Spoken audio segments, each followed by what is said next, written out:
সিদ্ধার্থ বলেছিল কিভাবে রক্তদান করে, তো সিদ্ধার্থ কিন্তু জানে না। তা আমি সেই জন্যে ছেলেকে নিয়ে এসেছি যে ও কী মানে মানুষ কিভাবে রক্তদান করে দেখানোর জন্য। আয় নি আয়, আয় নি আয় সিদ্ধার্থ, দেখো তুমি কিভাবে কি করে। হ্যাঁ দেখো, ওই দেখো, ওই হাতের দিকে খেয়াল করেছো হাতটা কি করছে? হ্যাঁ, আর এই দেখো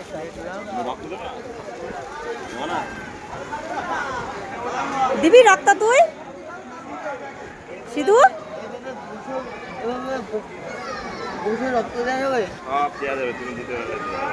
আচ্ছা, ওর 21 বছর, রক্তদান কি হবে ওর? আচ্ছা, যদি হয় তাহলে নেন, নিয়ে গেলে।